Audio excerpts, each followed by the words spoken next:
Okay, so we got to the message in this big mess is that the world is messy and complicated.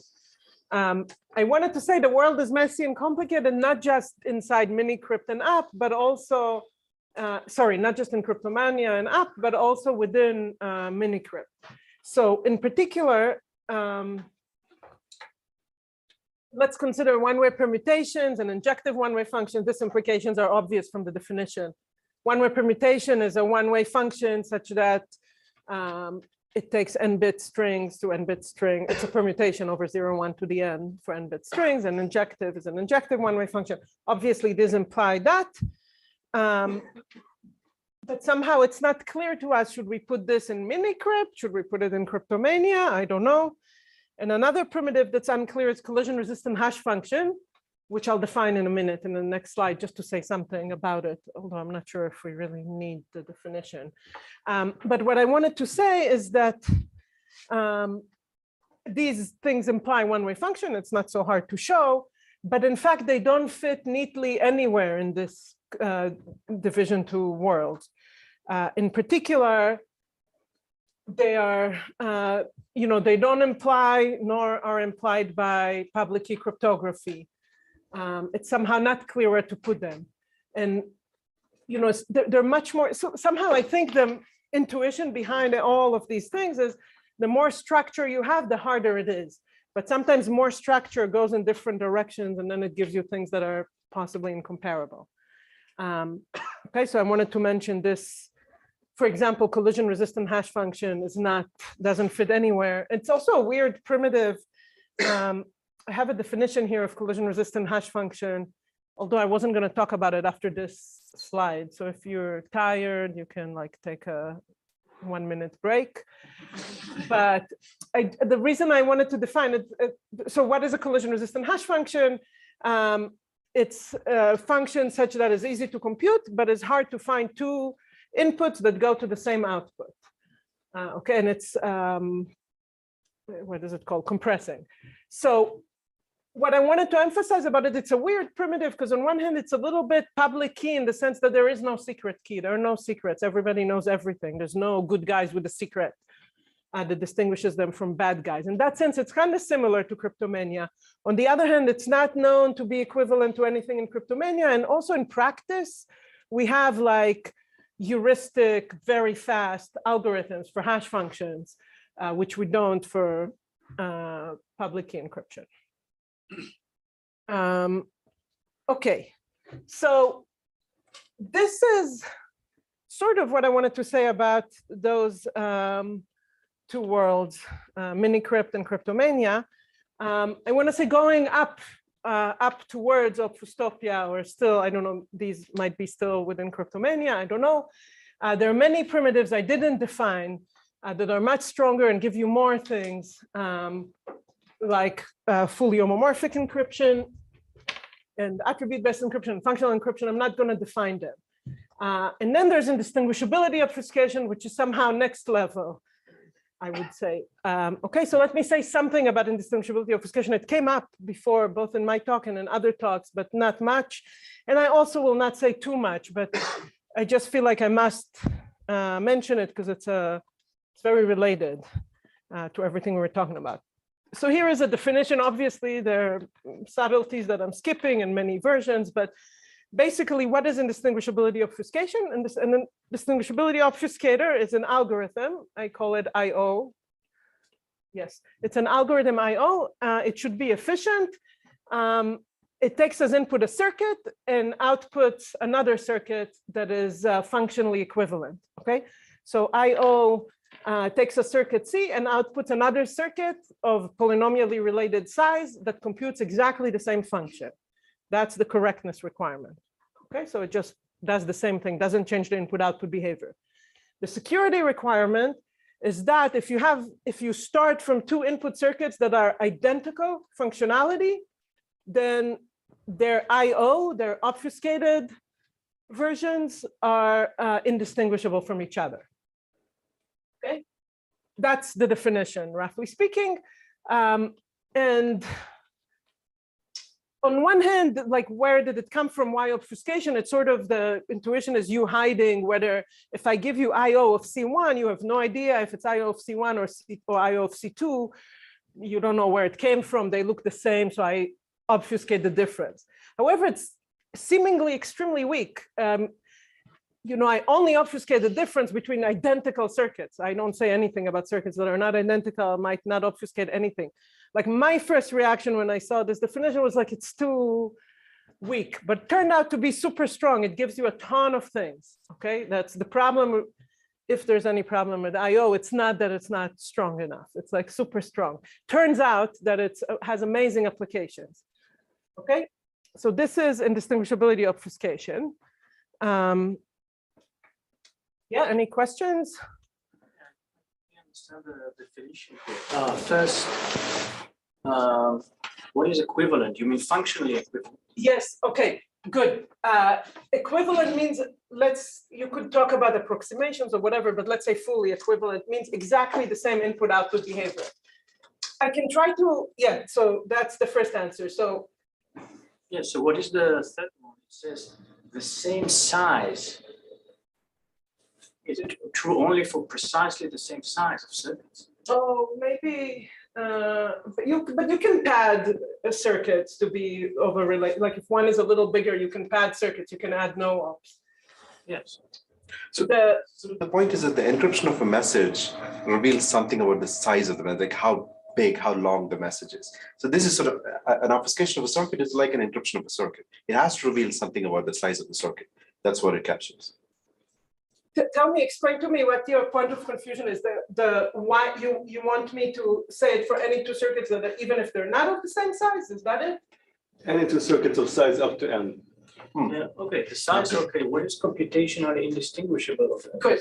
Okay, so let me maybe start with the way this is usually presented, which I skipped, which is like real obfuscation, which is obviously good and great and amazing, but we cannot achieve. And then they define this, and this is what I was going to talk about.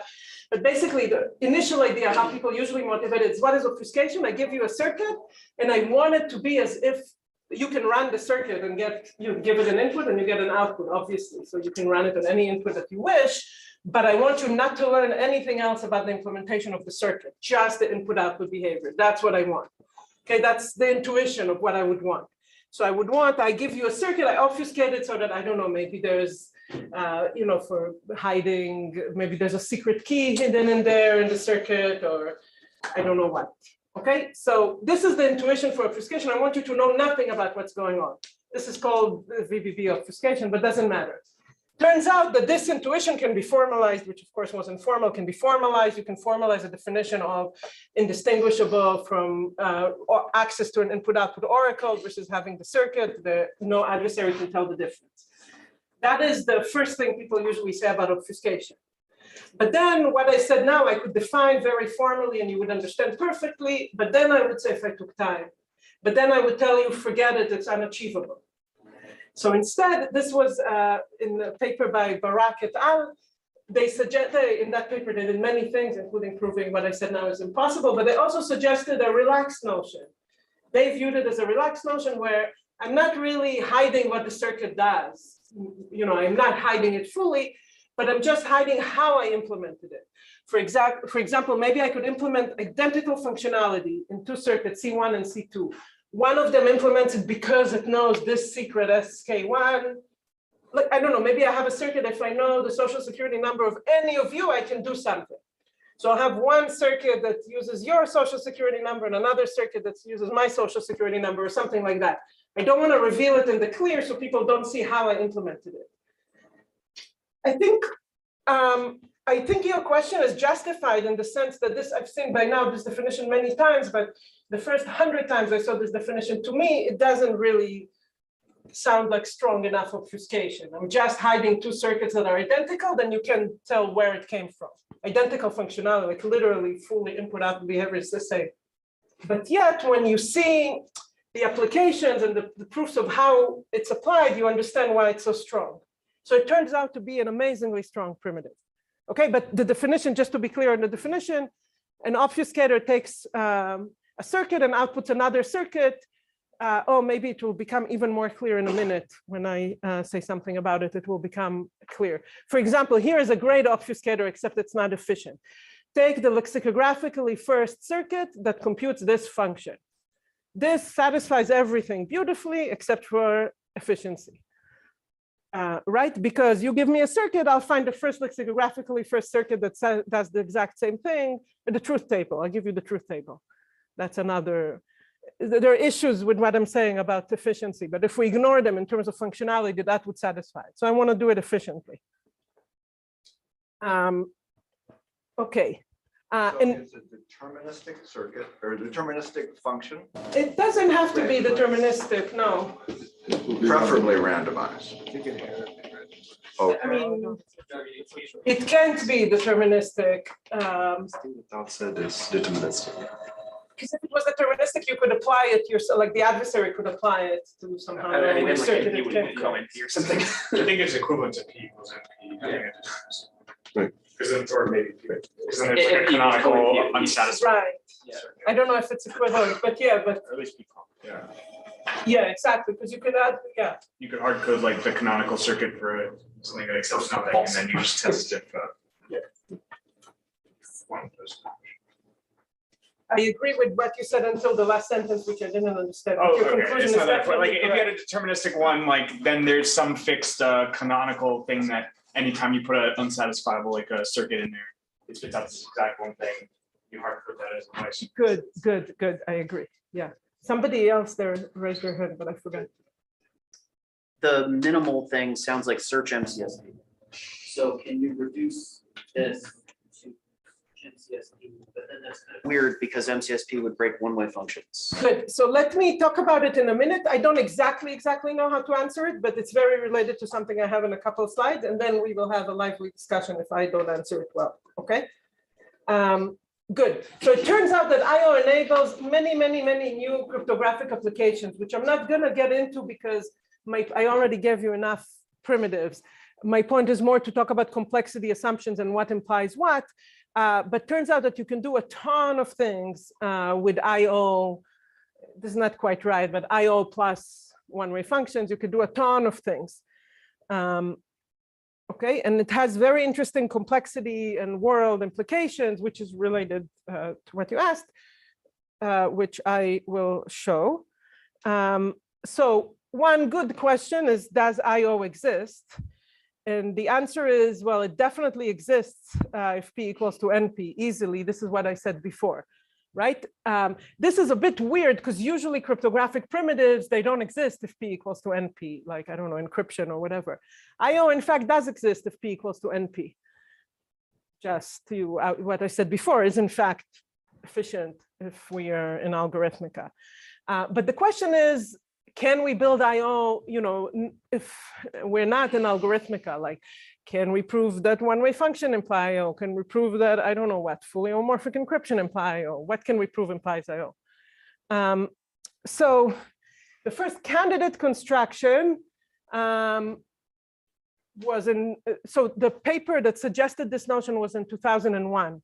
And the first candidate construction was much, much later in 2013. Let me see if I can say all the authors. Garg, Gentry, Rykova, Sahai, and Waters. I think I'm not. very nice. What? Very nice. Very nice. Oh, I thought I'm missing someone. Good. Okay, this was trivia for myself. I don't have chocolate for you, so I do trivia for myself. Anyway, so they suggested some candidate construction, which was a big breakthrough, but there was no satisfying assumption that can prove there was nothing there. Since then, there was lots and lots of progress towards standard assumptions. So basically, the point is we don't know if IO exists. We have proof. So before we didn't even have a proof of like, if this weird looking but reasonable assumption holds, then IO exists. Even that we didn't have. Now we do have it. So there's a bunch of papers. They have some assumptions that imply a combination of a bunch. This is an example of one paper. This one is from Jane, Lin, and Sahai. Okay, I'm going to stop trying to say names.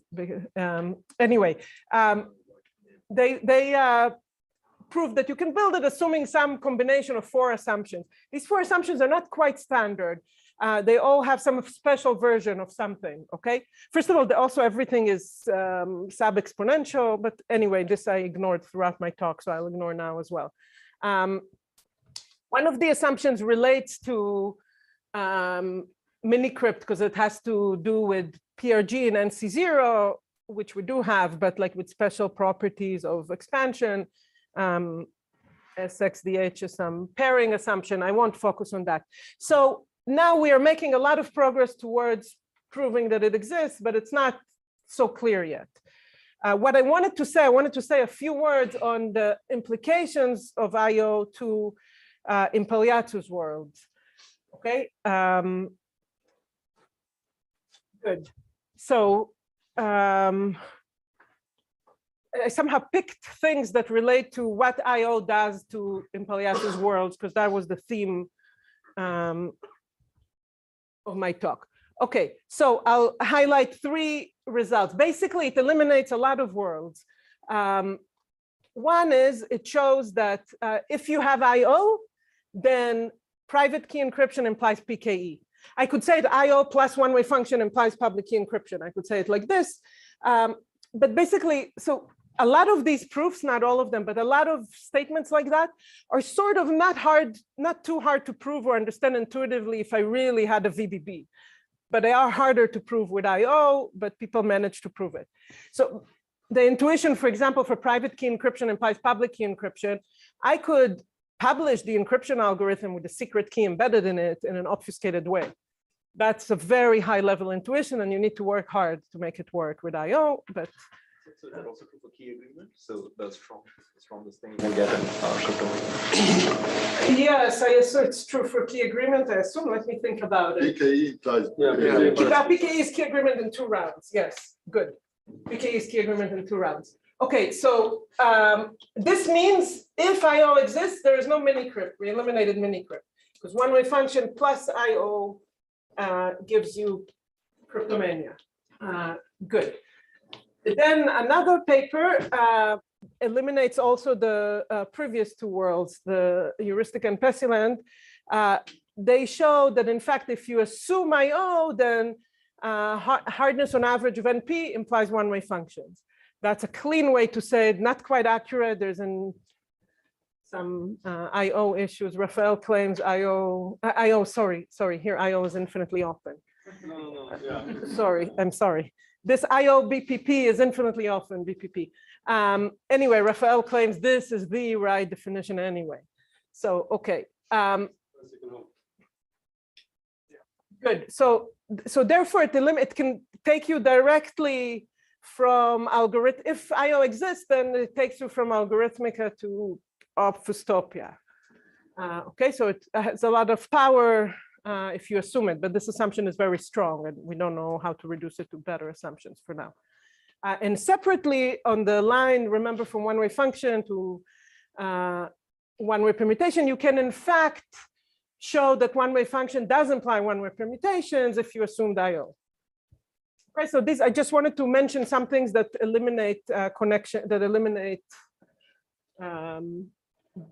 barriers that we know otherwise.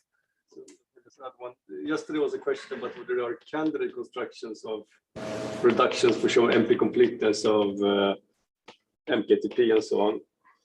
You can get one because of combining this with what we showed in the previous talk, right? Because we said that if you can, like, eliminating this one is equivalent to showing NP completeness of various different things. Right, and Raphael said there was exactly a picture of what will happen if you eliminate heuristica and Pesiland. Assuming IO, there is a reduction. So assuming IO, there is no, it's going to be like NP completeness using a non-black box way, because it relies on the security of IO. So it won't work for every oracle that breaks the MKTP. Mm-hmm. But if you have a polymeter oracle that breaks MKTP, then you have a way of solving that. Mm-hmm. Then we have so there is candidate constructions basically for the reduction that we cannot break unless we break the IO. So IO still requires a lot more research and work, both for attacks or construction. It's not solid, but super interesting. But basically, we should believe that these things are empty complete then, unless you can break the IO. But some people believe you can break IO. It's not so ridiculous. But if like so if one-way functions exist, then like MCSP is empty complete in this non-black box way, right? Like because the statement MCSP and B implies P. But you don't have you still don't have a reduction candidate, right? This gives you a reduction candidate. It's non-black box. Sorry. Go ahead. Oh, okay, wait, what? What I'm saying I is mean, if like, one-way this function gives you exists, a all of these are already hard, right? This gives you a reduction. Oh, what's the reduction? The reduction is we know how to like our paper shows the reduction how to break one-way functions using NKTP. Then you have the reduction from PRG to one-way functions, and then you have to just do this obfuscation to get the one-way function full set. I guess we want a black box reduction. It won't be black. Actually, the reduction curiously is black box. It's just it needs to rely on the fact that the oracle is the size bounded. But the reduction actually is black box. It's kind of curious because all of these things are black box. But how is I mean, but having any reduction is amazing, right? The whole black boxness is more of a tool. I mean, it's good for positive results. It's okay if it's not black box. But maybe I misunderstood. But like, I guess you could use your paper to break one-way functions, and then If IO exists, you mean? Yeah, but how do you break that? So from one-way functions. Oh, I see. So you're saying, okay, So Raphael, isn't there something more direct that you can do if you have IO? I mean, No, so how do you break MKTP? How do you break SAT using MKTP oracle? you take the circuit, the CNF formula, you obfuscate it together with maybe like a message or some random string of some form. If the circuit is unsatisfiable, this guy never outputs this is equivalent to the zero circuit, right? And I asked the MCSP oracle, give me the smallest circuit. It's either the zero circuit or it's so big. It must be something more I direct. don't know, maybe there is a simpler way to I mean, write this. MCSP is working with the truth table, not with the input of the circuit. I know. Wouldn't that not work in that case? We're sorry. Maybe that's I encourage discussion. It's super interesting. No problem. Will distinguish between unsatisfiable and something that had one. No, but not discussion where we cannot hear. You have to be loud. I encourage discussion, but it has to be loud.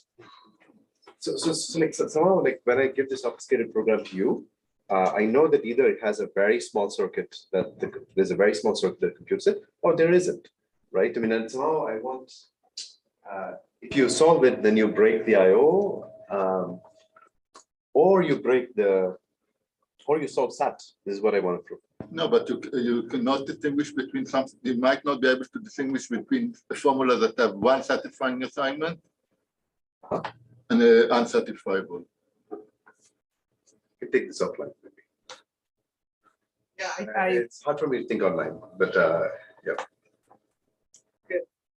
So That yeah, was your observation in break, right? that was my observation in the break. That's what you asked me, right? Yeah, okay. Good. So I think, let me see. I think that's all I wanted to say about these worlds. What I wanted to, so, you know, when I prepared the talk, I thought up to now, there's not that much of things that I really want to do research on, but this discussion has changed my mind. There's many things I want to do research on related to everything I just said, which is awesome. Now I wanted to say some general directions of things I want to do research on that are somewhat related to this, because like this boot camp is like, oh, let's have some common language so we can all do research together during this semester. Okay, so that's what I'll do. And I'll definitely end on time because I can stop at any point, but we'll see. Okay, so this, the topic I want to discuss is circuit complexity of cryptographic primitives. So now looking a little more, zooming in into not just not just polynomial time. Okay, the high level question is, what is the parallel complexity of cryptographic primitives? I want to motivate it more and say what I'm talking about and where it's coming from, etc.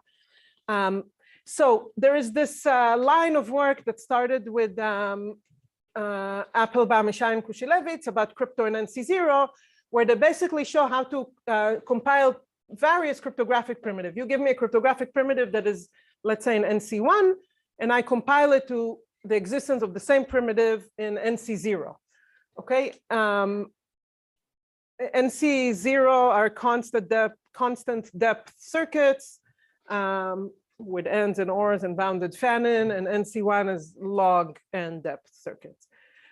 So we know all of the crypto primitives in NC1 exist from standard assumptions, factoring, etc. So now, based on their work, they could achieve it in NC0. I'm not elaborating because I'm not going to focus on this. I just wanted to mention it. And this works for many cryptographic primitives that I listed there: one-way function, P or G, collision resistant hash function, all the things I listed there. In the break, I don't know if it was Vinod or Raphael, I think it was Raphael who just had to leave, but Raphael was saying that, or maybe it was Vinod. Anyway, that really the truth is all of these things definitely exist in NC0. You don't need to assume NC1, but we just haven't proved it yet. So do you stand by it? Yes. Good. Okay. But that's like some gut feeling. This is like an actual theorem. However, this theorem does not, they do it using randomized encodings. It's a very beautiful line of work. There are many works in that line, but it doesn't apply to pseudorandom functions. So I'll define in a minute what these things are, but it doesn't apply to pseudorandom functions. Like you cannot use it to get pseudorandom functions in NC0. This is obviously not surprising at all because you cannot have pseudorandom functions in NC0. Everything I'm saying now is an overview, and I'm going to say it again more detailed in the next slide. So with more justification. Does it apply to IO? No. Does it apply to IO? You mean IO that gets input a description of a circuit and computing? Yeah, NC, yeah, from NC1. Yeah, I think. You mean if the obfuscator itself was an NC1? Yeah. Yes. How would you get it in NC0? Just apply the randomized encoding. And Right. it would work. Okay. Yeah, it should work. Yeah, I guess the intuition is, let me think about it. The intuition is what it needs is secret and fresh randomness. So I guess it makes sense. It works for primitives where each application has some randomness that is, this is just intuition, it's not anything, has some randomness that is not given as part of the output. It's secret and is fresh each time. Whereas PRFs exactly don't have it. PRFs, which I'll define in a minute, you can think of the secret key as random. It is random, but it's secret. But I thought with IO, you were supposed to output something that was actually functionally equivalent. And the, there's lots of stuff in NC1 that is not functionally equivalent to something in NC0. So you can't compile all the way down. Oh, I think he's asking for the IO itself, the description of the obfuscator. The obfuscator program itself. It's the complexity, not of the input program, but of the obfuscator. Obfuscating NC1 circuits, but whether the obfuscator runs in NC1. Or whether the obfuscator. Yeah, right. It's the complexity of the obfuscator itself. Oh, that's the current obfuscator running in NC1. Like the Genlin Sahai obfuscator. In NC1. Does it run in NC1? Is that true? No, No, it I doesn't. don't know. It doesn't. It doesn't. I mean, Yeah, for a very interesting reason. NC0 is like really easy. I mean, yeah. What's really easy? Say that again. Compiling down to NC0. I mean, in the cryptography in NC0 paper. I mean, taking the. You mean the randomized encoding method? Yeah, It's easy in the complexity sense. Yeah. Just a minute, this is all conditional on the fact that the crypto exists. So you have Yes. crypto, and then you do something. So it should be a very white box. So the theorem of their theorem is if there exists, let's say, one-way function in NC1, then there exists a one-way function in NC0. The conjecture of Vinod is if there exists a one-way function, then there exists a one-way function in NC0. Right? Their if is if a one-way function is in NC1. Vinod's if is if there's one-way function in P, right? But Vinod's is a conjecture. Okay. So this is just some background. I'm going to say the same thing. Oh, yeah, good.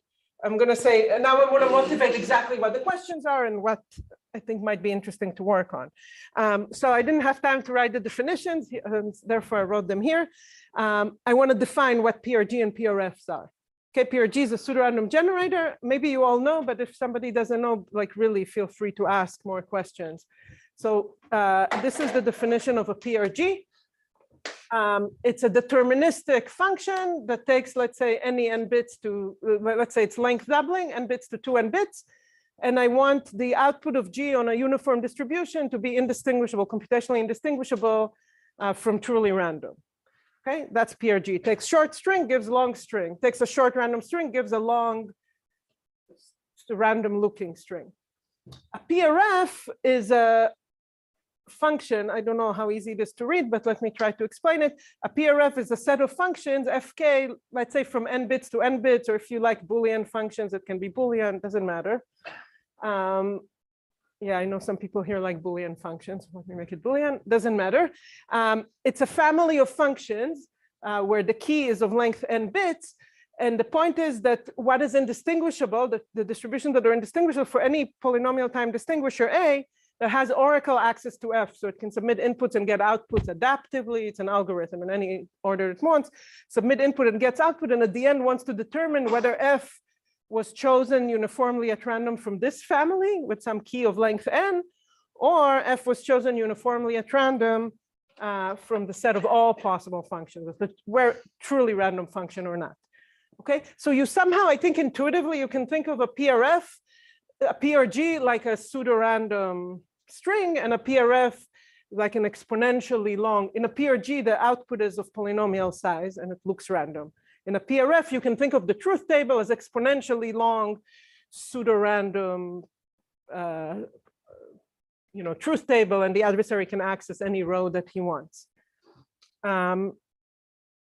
I wanted to suggest the definition of weak PRF. A weak PRF is similar to a PRF, except there's no adversary that can. It's like random examples rather than query access to the oracle. The adversary cannot ask inputs and get outputs, but instead in a weak PRF, A gets random examples. So the only difference in weak PRF is that A doesn't get to choose the examples. It gets uniformly random, yeah.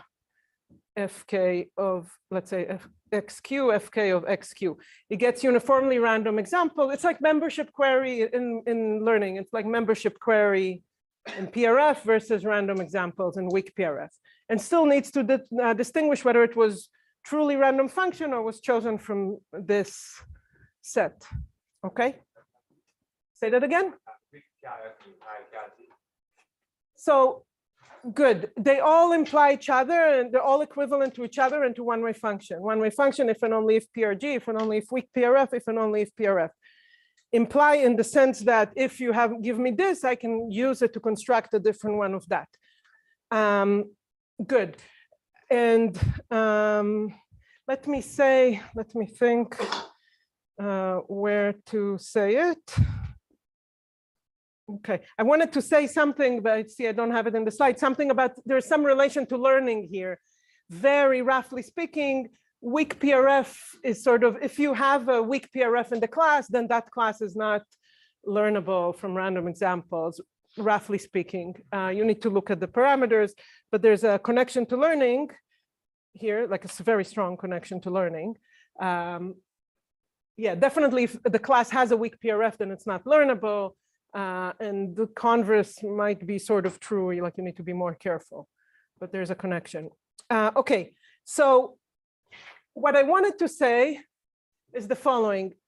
One-way function if and only if PRG, if and only if PRF, if and only if weak PRF, they're all the same in terms of complexity in minicrypt. But I wanted to say, the slide came all at once and not one by one, but I wanted to say something about it more slowly. In some sense, they're all equivalent, but really the gut feeling, they're not all the same, okay? They're different in some way. So I will say why they're different in an intuitive way and in a formal way. Intuitively, for example, PRG implies one-way function is trivial. Okay, one-way function imply PRG is highly, highly, highly non-trivial. Okay, that's the Hill construction. Raphael was referring to it as very complicated in this talk, highly non-trivial. When you teach crypto, you sort of say a class, intro to crypto, you sort of say these things, but I never prove one-way function imply PRG. You know, I can prove maybe one-way permutation, imply hardcore bit, imply PRG with Goldreich-Levin, but that's one-way permutation. So I just want to say somehow some of these directions are harder to prove than others. That's one idea. The other point is that the parallel circuit complexity of these constructions is very, very different. What is parallel circuit complexity? Just to remind you, it's not very important, each one of these, but generally we look at circuits. NC circuits have N's and R's of bounded fan-in. AC have unbounded fan-in. 0 means the depth is constant, 1 means the depth is logarithmic, NC is any polylog depth.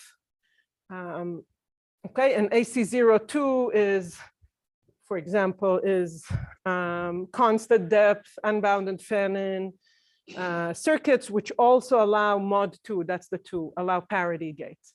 Okay, so there are some things that we know.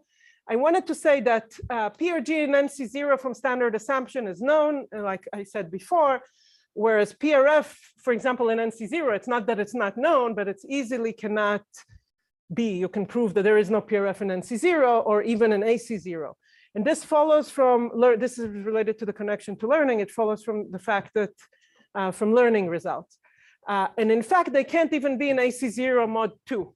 Okay, based on the Rasberov-Rudish natural proof idea, and that was discussed, I think, in some length in somebody's talk. I've forgotten whose. Yeah, this, only quasi-security. Okay, I'm talking about full security. I guess here I didn't write, I just wrote indistinguishable. Good, I'm talking about, yeah, I'm not talking about quasi-polynomial security, but let's say exponential, sub-exponential. Okay. Good, so there's some impossibility results that immediately imply this. Now the learning thing applies equally to the PRF and to weak PRF, it's the same. But the natural proof paradigm doesn't apply to weak PRF because somehow random examples don't suffice. So one question to ask is whether weak PRFs can be in some lower complexity class than we know now. And I need to say in which complexity class we know it now, which I think I have in a slide. Good. So one thing I want to ask is about what is the best parallel complexity we can find for weak PRF. Weak PRF, by the way, in addition to, I just defined it and I said they're all equivalent, but weak PRF is also somehow qualitatively stronger than PRG and qualitatively weaker than PRFs in some intuitive way, and they suffice to many of the applications that we have for PRFs, for example, for efficiency, etc. Yeah.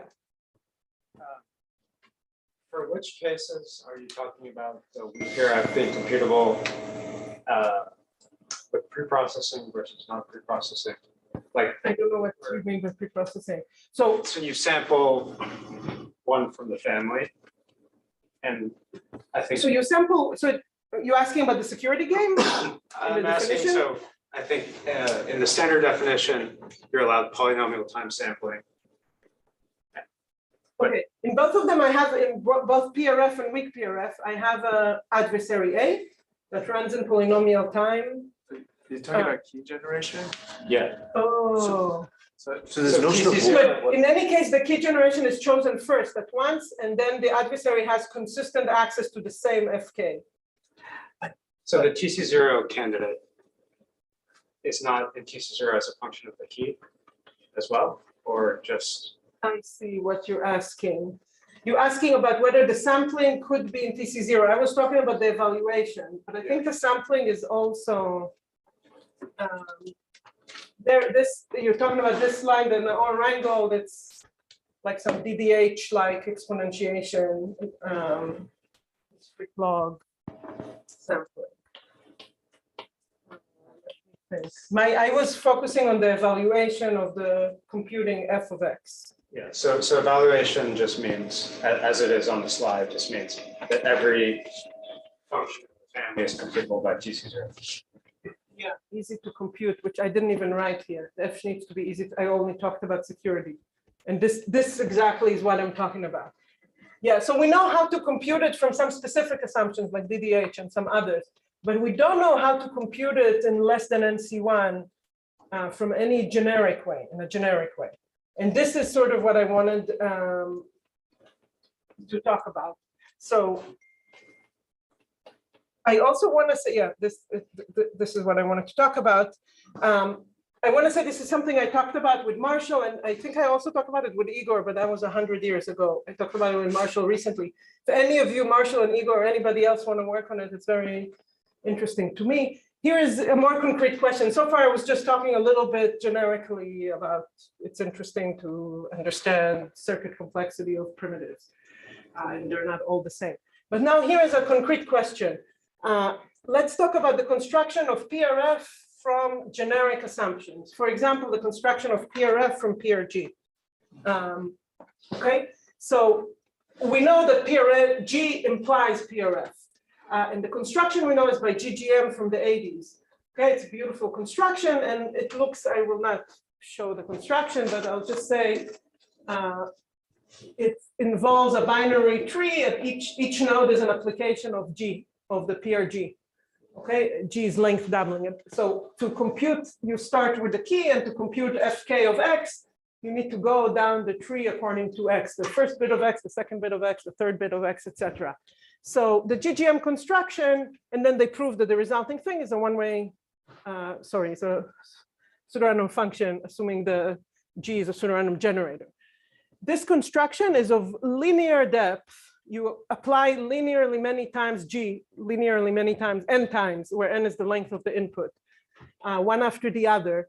And since then, we don't have any, this was like the first, I think, and we don't have any better construction that is less than, we don't have any, like, I don't know, polylog depth construction from PRG. We do have constructions from like DDH, from concrete number theoretic assumptions, but not from generic ones.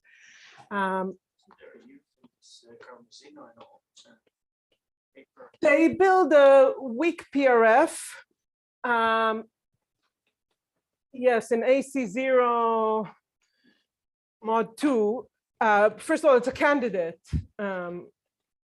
Yeah, there wasn't a proof. It's a candidate, and it's definitely not from PRG or from one-way functions. Definitely not from generic assumption.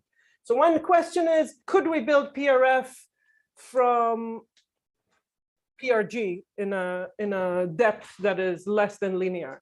Now, in Naor Reingold, which was also a long time ago, they did have a generic construction of PRF from weak PRF of log depth.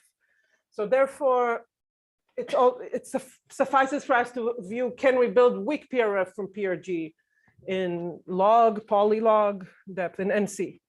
Okay, that's the first question, which I think is very interesting. But in general, can we build PRF from other generic primitives in a low depth? Like, let's say from trapdoor permutation, again, based on Naor Reingold, you could do that if you had a trapdoor permutation where both the sampling and the inverting are in NC. So these are questions that we don't know. And I also wanted to mention one last question that's sort of unrelated to circuit complexity depth, but just to number of applications. This GGM PRF from PRG, as I said, is still the best one we know, even though it's very like linear and everything. It's also linearly many times we call G. Can we build PRF from PRG with fewer calls to G? Can we call it with a single call to G? Like, my feeling is, oh, obviously not. This we talked about, Igor, like 100 years ago, but we didn't manage to refute it. Like, I don't know how to prove that you can't. But is there any construction of weak PRF from PRG? Forget about the depth. Yeah, so first of all, the GGM is strong PRF, it also implies weak PRF. Yeah, but anything for just weak.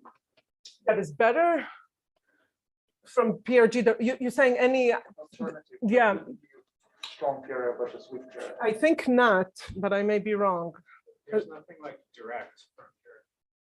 Yeah, there are constructions from number theoretic assumption. Yeah, you sure of this? I also think so, but I don't know.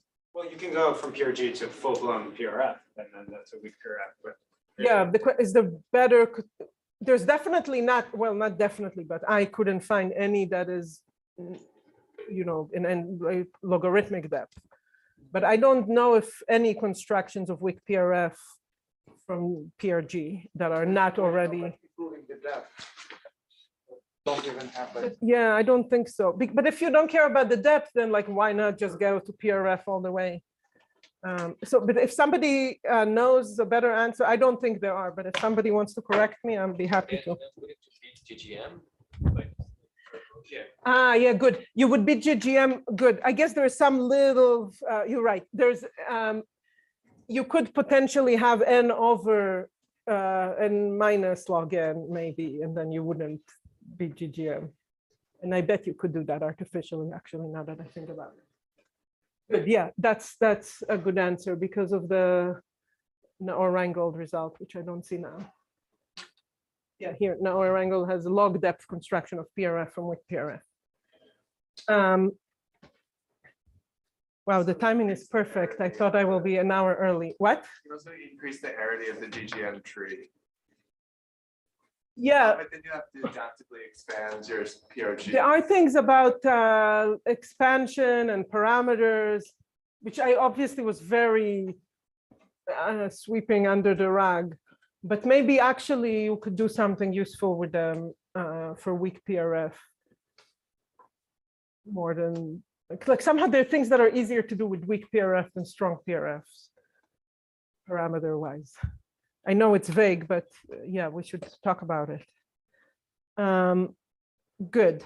So that's it for that. And then I both ran out of time of making slides, but I have many more things that are super interesting. So I put like a one line of each, and now I see it's perfect for the timing. So I want to say them, okay?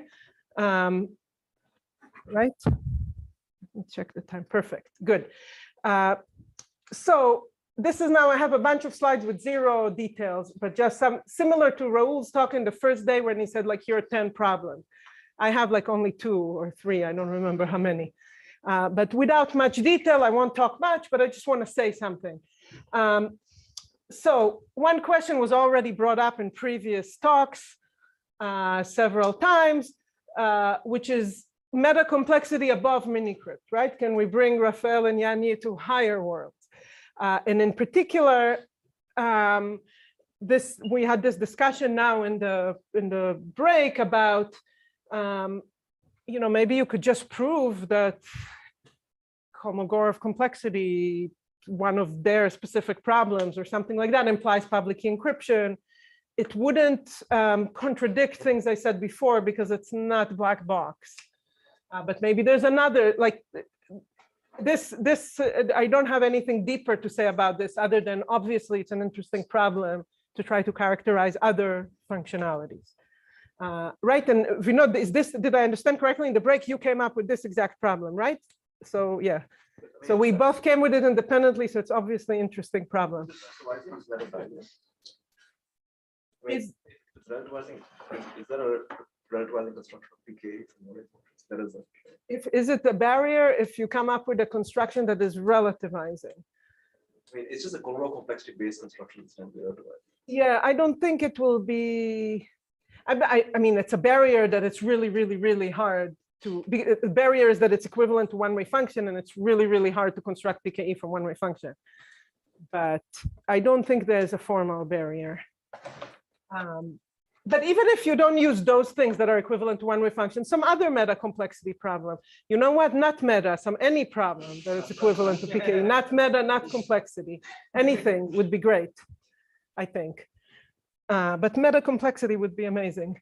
That's one. The other one I wanted to say, I cannot not mention quantum. So, you know, if we stick a Q in front of everything, what do we get?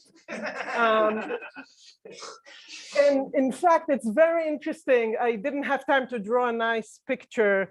Also, I'm not a big expert, but there are experts here for this. I wanted to say that now, new dawn, new era, there's quantum computers. You all know that a bunch of the specific assumptions we use, all the ones that are used currently in practice, are broken with a quantum computer because of Shor's factoring algorithm. Factoring and discrete log are broken. Lattices we don't know how to break. Okay, so let's think about a quantum landscape. First of all, I want to say in the quantum landscape, you have to be careful what you're talking about. Who is quantum? The good guys also, or the good guys are classic, but the adversaries are bad. But in all cases, it's interesting to think about it. And I just want to say, it really, really changes all my intuition, at least is I'm totally off. Everything is very different. And they have all the things that we all used to, they're totally not true. Whether you're just talking about post-quantum, which is what people use when the good guys are classic and the bad guys are quantum, or you use fully quantum where even the good guys are quantum. So I just wanted to say some examples, like key agreement can be done unconditionally.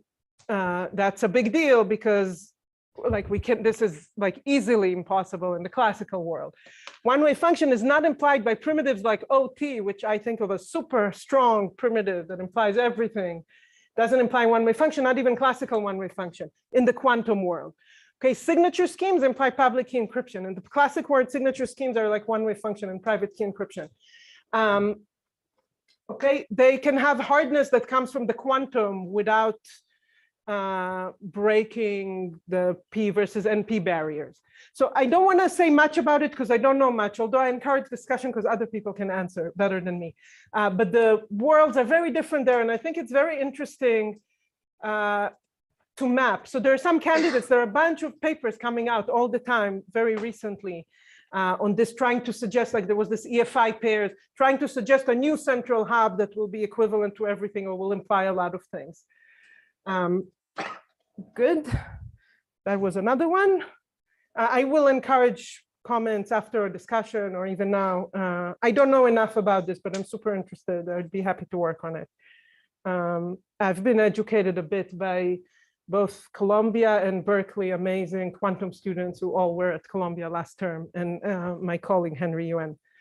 Okay, but not educated enough, so I need to be educated more. Okay, and there are many more, so there's even more things that are cool and amazing and interesting. Maybe I'll say one sentence about each of them. So I didn't talk at all about fine-grained cryptography. What is fine-grained cryptography? It's where it's not the, sometimes you can't do something like, for example, this thing that I drew here before in the key agreement. You cannot do key agreement with respect to a random oracle, right? That's the Impeliati root, is the old result. Even there, you could still do key agreement if you assume that the adversary is just a little bit more limited than the good guys, right? Like if the adversary can, if the adversary cannot run in time more than cannot run in quadratic time. So the good guys can run in linear time, and any adversary in quadratic time cannot break it. So fine-grained cryptography is in this setup where the adversary is just is not arbitrary polynomial, but you limit them. And there's a lot of interesting things going on there. Crypto and PFNP, I plan to do many slides on it, which I didn't get to, but I see I don't have any time.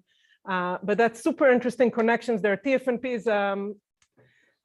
total search function, not just total search function complexity. There's some potential, I view it as some potential for more hardness results from there. And there's a lot of work there. Wanted to mention uncloned polymers because I'm talking about weird things like quantum. This is something even more weird. This is a work of mine with many people. Let me see, with Rada Almashakbe, Ran Tromer, Ran Canetti. I forgot Anna's name, she's the lab person, Bar Breitman, and Johnny, forgot his last name. Okay, sorry. Anyway, we use biology in order to achieve, we use unclonable, in quantum, part of the reason I didn't talk at all about quantum, why is it also weird, is because of this, you cannot, unclonability. So in unclonable polymers, you also have it, but it's a little bit different. It gives you new things that you cannot get with quantum. This is just a laundry list of things I would have discussed if I had time. But I didn't. So I just want to, it's unbelievable my timing. Great. Thank you. It's your discussions were perfect. These are my goals for the semester. And yeah, thank you. But I was serious that I would love to work with any of you on all of these things or any of these things. So we have time for some questions. Yeah. Answered everything. Questions, comments? The quantum page, yeah. Is there something wrong? Correct me or suggest more things. I may be wrong. Anything can connect it with quantum meta complexity. Yes, good. So what is quantum meta complexity? I mean, that's some, I think that's one paper students on it. So you can define like quantum like given a quantum state. What quantum unitary should just find the minimum size circuit for the state or unitary. Oh, like MCSP style thing for quantum. I see. Yeah. And what results are known about it? You see, I know nothing about it. That sounds super interesting. So what is known about it? And is it like totally yeah.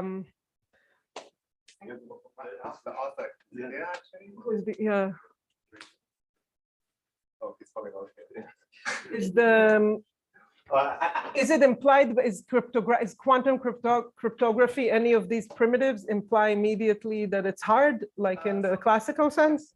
So if PRS then quantum minimum circuit type problem should be hard. Because otherwise, I see. PRS. Good. So that's very similar to the classical analog. Maybe you can find out the other connection, like maybe some quantum mechanical problem part or average case part or whatever PRS something. Yeah, that sounds amazing. That's like taking Yannian Raphael quantum. Yeah. Yeah, that's great. I love it. So any other question? Yes. You mentioned this this barriers for black box reduction. It reminds me of the black box the black box barrier for worst case to average case reduction with MP, which surety bypass with meta complexity. And we were hoping that bypass. Yeah, I don't know what your question is, but this reminded me an answer to a question that was asked before the break, which is related to this. Right, Rahul, you asked for an example of something that is non-black box and relativizing. And this, the switch's result is non-black box, but relativizing. No, that's exactly why I asked, because I was wondering, was there any analogous question crypto to which could apply meta? So in the break, that suddenly Raphael said that. But I don't know what it means, honestly, in terms of barriers or implications. I don't. There's a similar situation in cryptography. You could hope to characterize it by meta complexity. It has similar black box virtualization. Yeah, I don't know. So Rahul, for instance, you're saying if there's a negative result that rules out black box reductions, it doesn't rule out relativizing reductions. Yes. Potentially, that's a space for meta complexity. I mean, the syntax. So there's not a ton of such results, but there are some. And in fact, I think all of those weird oracle separations with the relate to the obfuscation with oracle-related separations, I don't know if they rule out relativizing. I'm not sure. So I'm just, the reason I'm thinking is I don't know if there are many such examples, but at least it's not an empty set.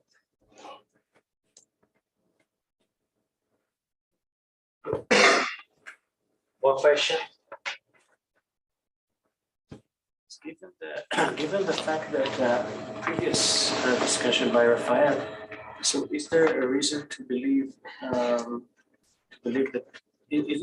doesn't the fact that you said that quantum here actually that cryptography doesn't work under the quantum, doesn't it give you a new result via about the Kolmogorov complexity?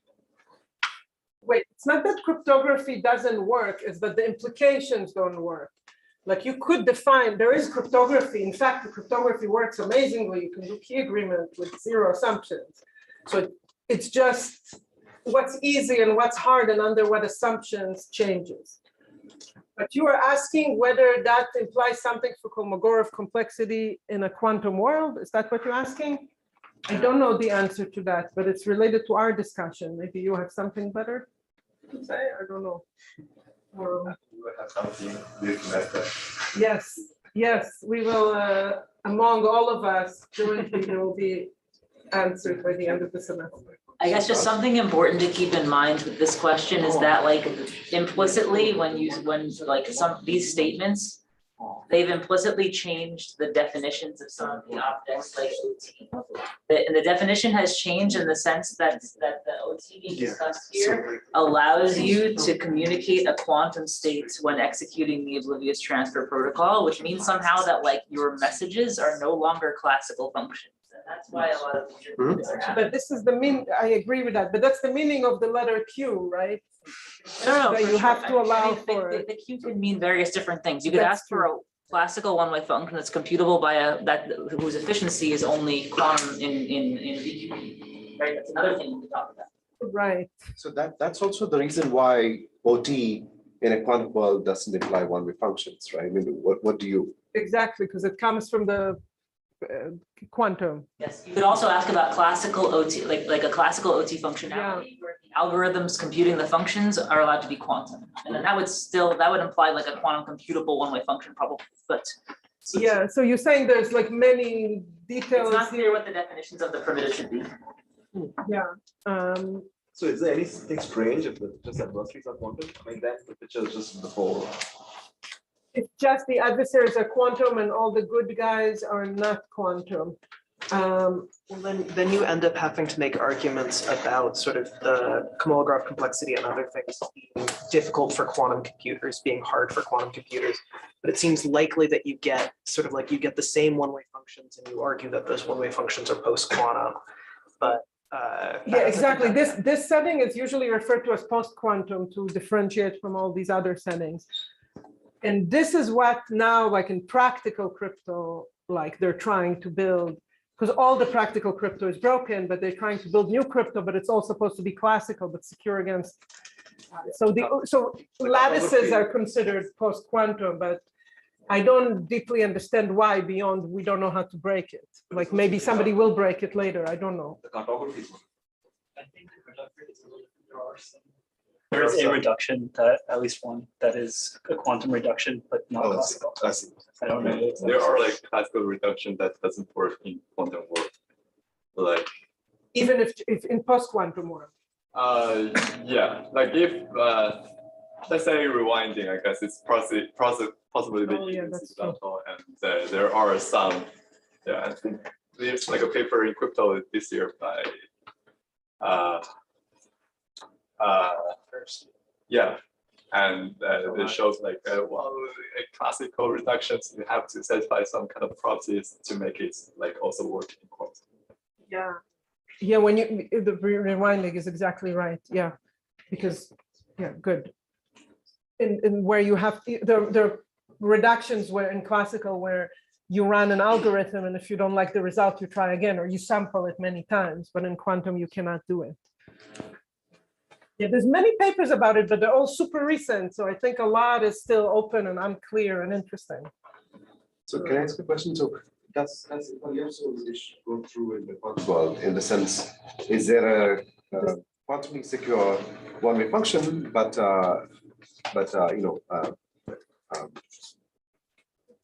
from a quantumly secure one-way function, you cannot construct a quantumly secure public encryption. And when you say quantumly secure, let me just ask, you mean post-quantum? Meaning the class? All of us are classical adversaries. Yeah, that's post-quantum. Let's agree to call it post-quantum. I don't know the answer to that, but maybe somebody else does. You're asking whether the black box impossibility result holds it should be for post-quantum, because it's relativizing. Yeah. You're easy to convince. Good. Any other comments, questions? Yeah. Is there a generic framework for showing all the black box and results like all the fruits are alpha for each pair? It's hard for me to answer this. On one hand, there are ad hoc proofs for each pair of primitives, but on the other hand, they all follow a small number of types. They're not like all radically different. Like what you need to do, the framework is the same, or it's not the same. There's a few frameworks, but not that many. There's 4 or 5, I don't know how many, few. But then you have to instantiate it, and it's not always easy. Like you need to build the oracle for the primitive in mind, and it's not always easy. So I don't know if there's something more. I don't know if there's a meta theorem. That's what you're asking. Any primitive that satisfies the following conditions 1, 2, 3 does not imply in a black box way any primitive that satisfies conditions 4, 5, 6. That actually, now that I said it in these words, it sounds vaguely familiar. But I don't know if there are papers like this is exactly a meta theorem. That's what you're asking about. It sounds to me like it rings some bell, but I don't know. That's a good question. I understood it correctly, right? The question, yeah. Well, something like this should be able to separate one-way functions from K-Riemann, but should not be able to separate one-way functions from PRGs, right? Yeah, but you will have what properties you want. I mean, you can trivially make it work if you adapt the properties to what you want. But the question is there something interesting, general? I don't know.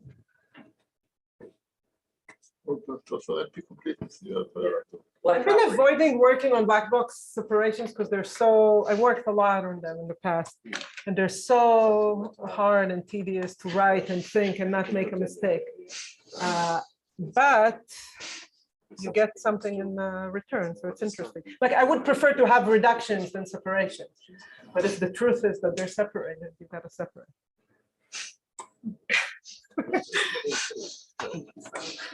Okay, so let's